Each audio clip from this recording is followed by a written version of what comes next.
Hi, everyone. David Aragona and Mike Beer here taking a look at the feature race at Saratoga on Saturday. It is the Grade 1 Alabama going the traverse distance of 1.25 miles, but this one, the female counterpart to that race that we'll talk about in 1 week's time. The 3-year-old fillies will be in the spotlight this Saturday. And Mike, only 6 runners signed on to tackle the 1.25 mile distance at Saratoga, but we've got 3 major players in this 3-year-old filly division. The number 2, Good Cheer, she was the leader of this division right up on through the Kentucky Oaks. She's coming off a poor effort, but we'll talk about whether or not we think she can bounce back and reclaim her top position among this 3-year-old filly rankings. The number 4, Nitrogen, she's the big wild card in this race, one of 2 Mark Casse trainees. She'll be trying the dirt for the second time, and Lucara, the horse who upset Good Cheer last time, is going to try to win another Grade 1 race.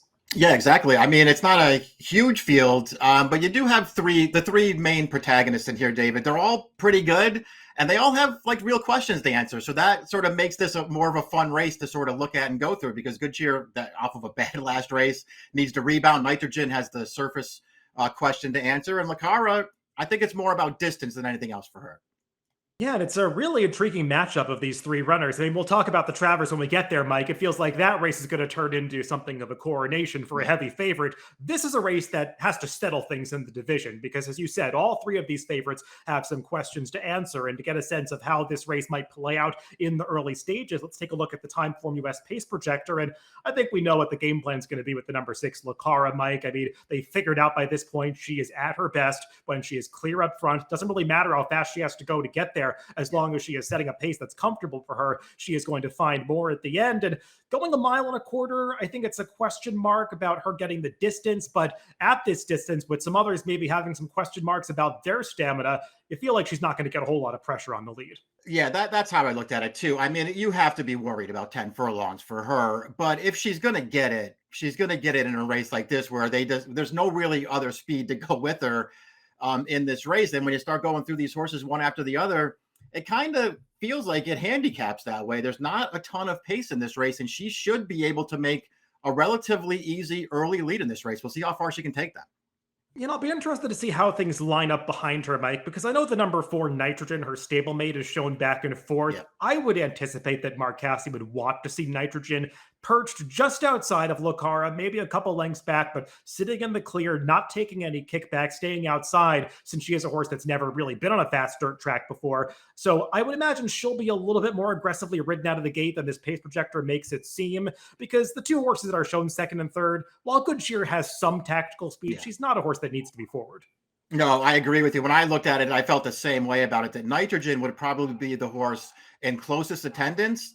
And that could just be another advantage for Lucara, though, David. They're stablemates. I'm sure that Casse does not want these 2 horses racing each other early in here. So I think that Nitrogen goes forward here and looks for a spot to just sort of sit somewhere off the pace.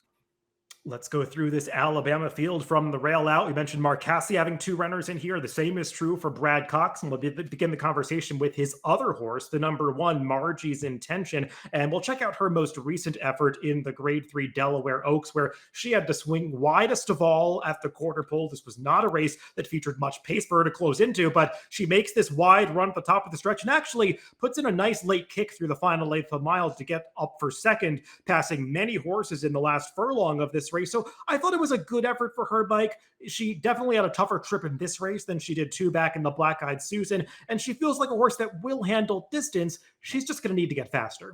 Exactly. She ran fine last time. It was a race that did not set up well for her. That was a pretty good effort for her to be second in that race. Her Black Eyed Susan was okay. It was a wet track. She was really game in there to wear down a horse who held the lead for a really long way in there and just sort of got the better of her late. I think she'll get the distance. I wonder if all 3 of the favorites show up in here. That's a pretty big if, David. I mean, you might not get the best performance from any one of those 3. We've already talked about sort of the questions they have to answer.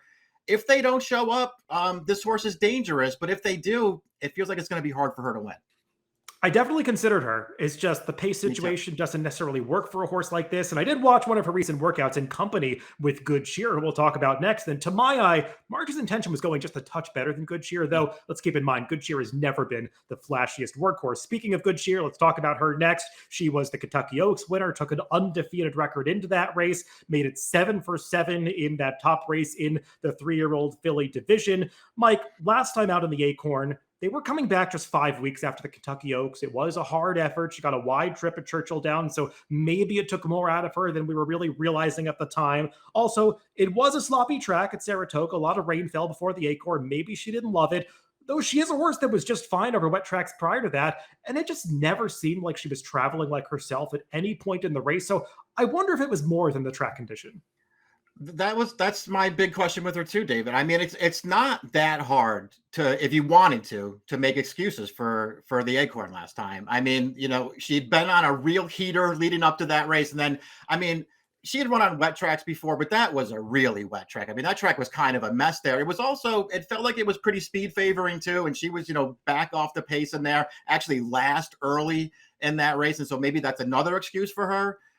The flip side of that is she never picked her feet up. She never made a run at any point in that race that made you feel like, oh, she was just unlucky there. If the track wasn't against her, she would have been a lot closer. She never ran. It was a really disappointing performance. And so now you have to ask yourself, do you want a short price on her as she tries to rebound? And Mike, I'll pose one more question to you.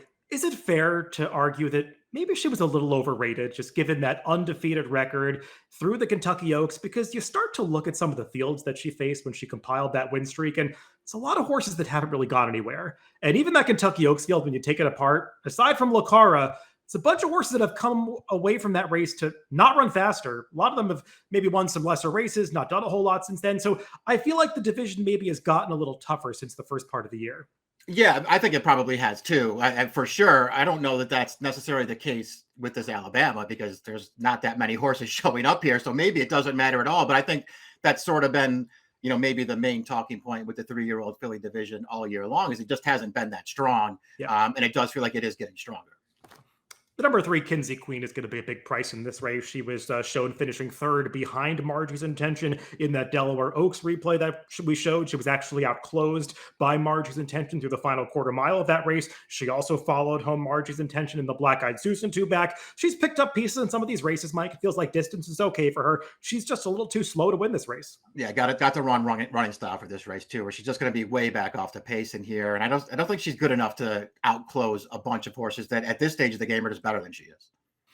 Mike, I think the big key to this race, well, there are a few of them, but to me, the biggest one is whether or not the number 4 Nitrogen is the same horse on a fast dirt track than she was in this replay over a sloppy sealed dirt track that we'll take a look at from the Wonder again, because seemed like she handled this surface just fine, maybe arguably moving more fluidly and easily over it than she even has in her turf races. Now, I know she was beating nothing on this occasion, but you had to like the way that she just sustained her strides all the way through the wire. And I mean, you can't really compare this Beyer speed figure for the other horses in this race to anything because they're turf horses competing on the dirt. But you compare this race to some others on the card, it seems like that 91 Beyer, if anything, is a little conservative. And you go through her turf form, she just kept getting better and better. She's so reliable. She shows up every time. She's not a horse that needs a specific kind of trip. And she's not one that I have too many concerns about distance for, even though she lost by a nose last time going the farthest she's gone. I thought she ran pretty well in defeat in that Belmont Oaks. Yeah, she ran okay, and I don't think I would say it was the distance that beat her. But we'll see. I mean, you do have to worry about the distance with her, that's for sure. Ultimately, and you're right. Listen, she looked good on the dirt 2 starts back. It was a relatively fast race as well. So it seems like she's maybe going to be as good on dirt as she is on turf.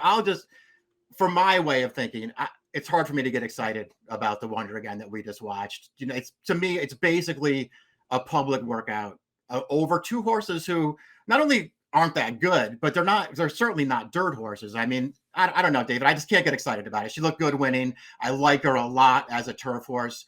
If you're going to ask me to take, somewhere around even money or whatever she's going to be in this race, going 1.25 miles on dirt, no, thank you. But I won't be surprised when she wins. Mark Casse has said in interviews that he was actually considering over the winter putting her on the Kentucky Oaks Trail and just kind of decided not to because she kept winning on the turf. Maybe take that for what you think it's worth as a trainer quote, but it feels like dirt's always been in the back of the minds for this horse connections. And look at her pedigree, plenty of dirt influences going back to the 2nd and 3rd generation. The number 5, Queen Azteca, a horse that is not going to have any problem with the distance, Mike. But I think how she stacks up against this field from a class standpoint is the big question mark because just don't know how to compare her form to her American counterparts because she's coming in from Europe and from the Middle East. She's a horse who started her career in Norway and Sweden. She went to Dubai. She was the UAE Oaks winner over there. She's gone back to Sweden since then. She actually was second in the Swedish Derby last time, but she did lose that race as the odds-on favorite. And Mike, I don't know if you watched the replay. I did find it on YouTube. I won't pull it up here, but she did get a pretty wide trip on that occasion. She did. It's hard for me. I watched a few of her races, David, and I just can't say that I'm that big a fan of hers. We'll see. We'll see how it works out here as they ship over. She had the big win there in Dubai and the UAE Oaks, and I mean she ran fine in there. But to me, that was kind of one of the more opportunistic wins that I've ever seen in my life because she got a perfect trip. It never looked like she was going to win, and then the horse on the lead just completely stopped in the last 16th of a mile, and she got there. Listen, maybe that'll happen here. Maybe La Cara goes fast. She doesn't get the distance. Some of the others don't show up and it falls into her lap again, but I won't bet the race that way. Yeah, she'll definitely get the distance. Even looking at her pedigree, she's actually got Phipps breeding going back on the dam side. Her third dam is My Flag, so there should be no problem with her getting a mile and a quarter. We'll just see how fast she does it. The number 6, La Cara, she's going to be the one to catch in this race, Mike, and we'll take a look at her most recent Grade 1 win in the Acorn, where she did upset Good Cheer. We are not going to highlight Good Cheer. She's the horse in those Godolphin Silks towards the back of the pack who's just never really putting in her typical run. But La Cara, she got right to the front end on this occasion. She set a legitimate pace in doing so and really put forth a fast third quarter that kind of broke the race open and I think broke the hearts of some horses in behind her. And she's able to hold on through the late stages. She's going to have to get an extra furlong here, Mike, but she might get a more comfortable pace in doing it. And she's definitely dangerous. Yeah, she's very dangerous when she makes a clear early lead, and she's proven that time and time again. And it just feels like she is going to make a clear early lead here. You have to worry about the longer distance with her because it feels like it's really going to push her limits. But again, if she's going to get this far, it's going to be in a situation like this where she's able to control the action up front and keep going. She's a good horse, David. She does need things to go her way, but she's a good horse, and she's probably the third choice in here. I think we would also be remiss. She wanted to run in the CCA Oaks, yes, and was forced to scratch for a quarantine situation. So, we'll see how fit she is coming into this. I mean, she's been breezing right along here, so I'm assuming she's fit and ready to go here. And if she runs her good race, she's dangerous on the lead. Yeah, her recent breezes have been impressive. She's always been a very good workhorse, but I do think that's a good point you bring up, Mike, that the plan was a 9 furlong Grade 1, and then maybe they'd assess whether or not this was the right race, the cotillion. Now they kind of have to run here because they missed the race, so we'll see if it works out for La Cara. Let's go to picks for this Grade 1 Alabama, and Mike, you're going to put the speed horse we were just talking about, La Cara, on top, and I agree.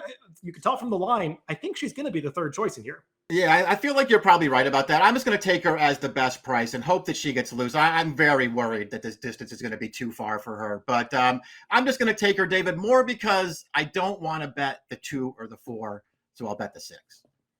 I put Nitrogen on top. I admit she is a flawed short price in this race because she's trying to do something she's never done before, run her top race over a dry dirt surface. But she's just a horse that gives me a lot of confidence, Mike. I think she's so versatile. I think she's got the quality, and I don't quite trust her 2 main rivals for all the reasons that we talked about. Yeah. So I'll put the 4 Nitrogen on top. 4, 6, 2, 1 for me. 6, 2, 4, 1 for Mike in the Grade 1 Alabama, the feature race at Saratoga on Saturday. Good luck if you're playing the races this weekend.